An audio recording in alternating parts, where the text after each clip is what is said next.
Welcome to Vijay idea channel. இன்னைக்கு என்ன பார்க்க போறோம்னு பார்த்தீங்கன்னா, இந்த மாதிரி பென்சிலை யூஸ் பண்ணி சூப்பராக சால்ட்ரிங் அயன் எப்படி பண்ணுறதுன்னு பார்க்க போகிறோம். இது ரொம்ப சிம்பிள், செலவே இல்லாமல் நீங்களே வீட்டில் ஈஸியாக பண்ணலாம். வாங்க ஃப்ரெண்ட்ஸ், இதை எப்படி மேக் பண்ணுறோம்னு வீடியோக்குள்ளே பார்க்கலாம்.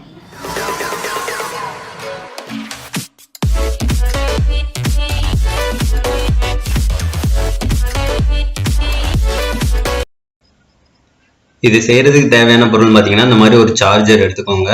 டேட்டா கேபிள் வந்து வேஸ்டான டேட்டா கேபிள் இருந்தால் போதும். நான் கொஞ்சம் பிஞ்சதை தான் எடுத்துக்கிறேன், இது ஒர்க் ஆகாதது தான். அடுத்து நெக்ஸ்ட் ஒரு பென்சில் எடுத்துக்கோங்க. இந்த மாதிரி ஒரு நல்ல பென்சில், புது பென்சிலாகவே இருந்தாலும் ஓகே. இந்த மாதிரி ஒரு பென்சில் எடுத்துக்கோங்க. நெக்ஸ்ட் இந்த மாதிரி வயர் வந்து எடுத்துக்கோங்க. இதில் வந்து செம்பு கம்பி வந்து பார்த்தீங்கன்னா நிறையா இருக்கும், அதனால இந்த மாதிரி வயர்ஸ் வந்து எடுத்துக்கோங்க.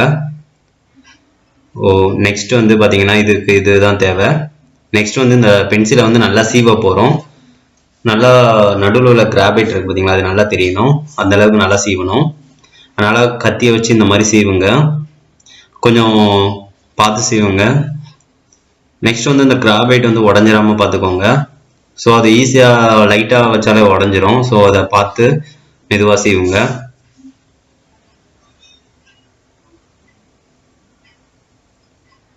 இப்போ வந்து நல்லா சீவியாச்சு. இப்போ கிராபைட் வந்து வந்துடும். சூப்பர், இந்த அளவுக்கு நல்லா சீவிக்கிட்டேன். இதை வந்து நல்லா இந்த மாதிரி அழகாக சீவிக்கோங்க, உடையாமல் பார்த்துக்கோங்க. அடுத்து நெக்ஸ்ட் வந்து ரெண்டு இடத்துல வந்து இந்த மாதிரி கொஞ்சம் கிரிப் கிடைக்கிறதுக்காண்டி, இப்போ செம்பு கம்பி நம்ம சுத்தம் போல கிரிப் கிடைக்கிறதுக்காண்டி இந்த மாதிரி கொஞ்சம் பள்ளமாக இருக்கிற மாதிரி வச்சுக்கோங்க.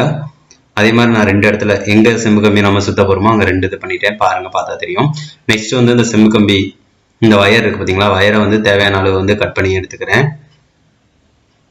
தேவையான அளவு வந்து அந்த பிளாஸ்டிக் ரிமூவ் பண்ணிவிட்டு இந்த மாதிரி கட் பண்ணி எடுத்துக்கிறேன். இதில் வந்து பார்த்தீங்கன்னா நிறையா செம்பு கம்பி இருக்குது. எனக்கு அதில் ஒரு 3 செம்பு கம்பி போதும் அந்த முன்னாடி சுற்றுறதுக்கு. ஸோ 3 கம்பி மட்டும் நான் ஒரு 3 கம்பி மட்டும் வச்சு நல்லா சுற்றி எடுத்துக்கிறேன். நல்லா சுற்றிக்கிறேன். இந்த மாதிரி நல்லா சுற்றிக்கோங்க. நல்லா அந்த 3 செம்பு கம்பி அதே மாதிரி 2 இது சுற்றி எடுத்துக்கோங்க. இந்த மாதிரி நான் 2 எடுத்துக்கிறேன். இப்போ வந்து இதை வந்து நம்ம முன்னாடி அந்த கிராஃபைட் பென்சிலில் வந்து முன்னாடி உள்ள இதில் வந்து கார்பன் இந்த இதில் வந்து சுற்ற போகிறோம். ஃபஸ்ட்டு கொஞ்சம் கேப் வந்து விட்டுக்கோங்க, கொஞ்சம் வயர்ஸை விட்டுட்டு சுற்றுங்க. இந்த மாதிரி வயரை வந்து கொஞ்சம் அந்த காப்பரை வந்து விட்டுட்டு இந்த மாதிரி சுற்றுங்க. சுற்றிட்டு எண்டை வந்து 2 இதையும் சேர்த்து ஒரு சுற்றிக்கோங்க. இந்த 2 இது வருது பார்த்தீங்களா பாயிண்ட்டு, அந்த பாயிண்ட்டை வச்சு இந்த மாதிரி இன்னொரு மறுபடியும் இந்த மாதிரி சுற்றி எடுத்துக்கோங்க.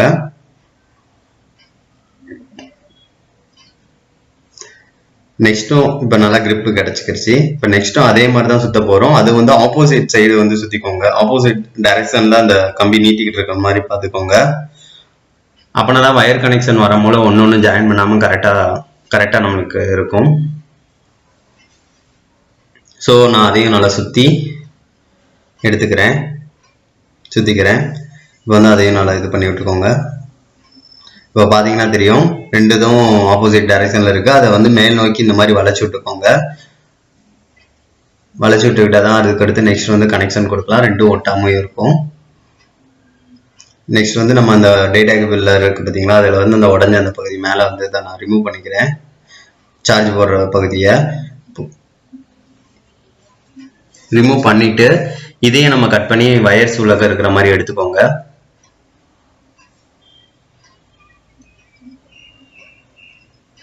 இந்த மாதிரி மேல் பகுதியை வந்து எடுத்துக்கலாம். எடுத்துக்கிட்டீங்க அப்படின்னு பார்த்தீங்கன்னா நிறைய வயர்ஸ் வந்து உள்ள இருக்கிற மாதிரி இருக்கும். ஒரு 4 வயர்ஸ் வந்து இருக்கும், கலராக பார்த்தீங்கன்னா தெரியும். அதில் வந்து நம்மளுக்கு ரெட் அண்ட் பிளாக் மட்டும்தான் தேவை. மீதி இதை வந்து வளைச்சி இந்த மாதிரி பின்னாடி விட்டுக்கோங்க, இல்லைன்னா வெட்டி ரிமூவ் பண்ணிக்கோங்க. நம்மளுக்கு இந்த 2 வயர் மட்டும் இருந்தால் போதும்.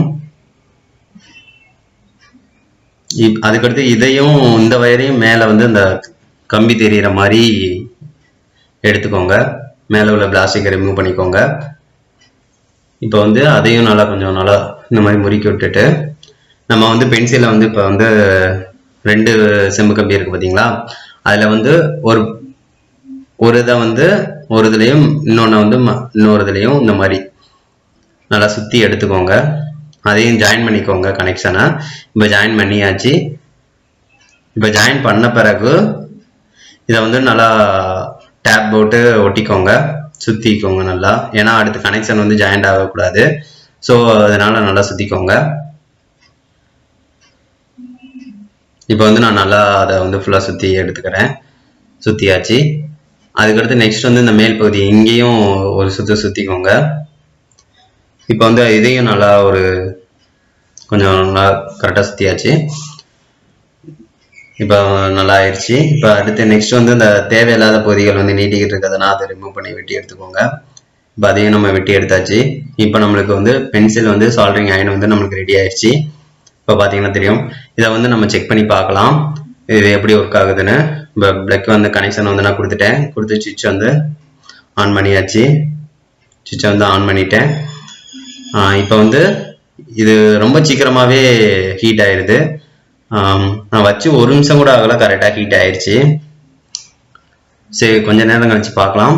இப்போ வந்து பாருங்களேன், இப்போ ஹீட் ஆயிடுச்சு. இப்போ வந்து வச்சாலே தெரியும் பாருங்க, உருக ஆரம்பிச்சிருச்சு பாருங்க, உருகி இது வருது. ஸோ சூப்பராகவே ஒர்க் ஆகுது. நம்மளுக்கு நம்ம செஞ்சது கரெக்டு தான், சூப்பராகவே ஒர்க் ஆகுது. நெக்ஸ்ட் வந்து இதை வந்து ஒரு மோட்டர் வந்து நான் எடுத்து அதை வந்து அந்த இதுக்கு சால்டரிங் வந்து கொடுத்து பார்க்குறேன் எப்படி ஒர்க் ஆகுதுன்னு. இப்போ வந்து இதுக்கும் சால்டரிங் வந்து கொடுத்து பார்க்கலாம். சூப்பராகவே சால்டரிங் வந்து ஆகுது. நார்மல் நம்ம சால்டரிங் அயன் யூஸ் பண்ணுற மாதிரியே தான் இருக்கு. ஸோ இப்போ வந்து நல்லா கரெக்டாகவே ஒர்க் ஆயிடுச்சு. நான் சால்டரிங் பண்ணிட்டேன்.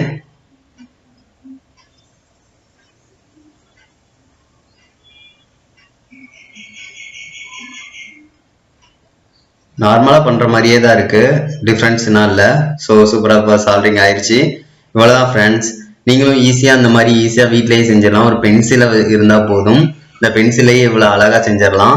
ரொம்ப செலவே இல்லாமல் பண்ணிடலாம். இப்போ பாருங்கள் எவ்வளோ சூப்பராக ஒர்க் ஆகுதுன்னு பாருங்கள். கண்டிப்பாக அதை நீங்களும் வீட்டில் செஞ்சு யூஸ் பண்ணி பாருங்கள் ஃப்ரெண்ட்ஸ்.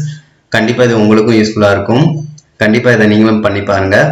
வீடியோ பிடிச்சிருந்தா லைக் பண்ணுங்கள், ஷேர் பண்ணுங்கள், கமெண்ட் பண்ணுங்கள். மறக்காமல் நம்ம சேனலை சப்ஸ்கிரைப் பண்ணுங்கள். Thank you friends.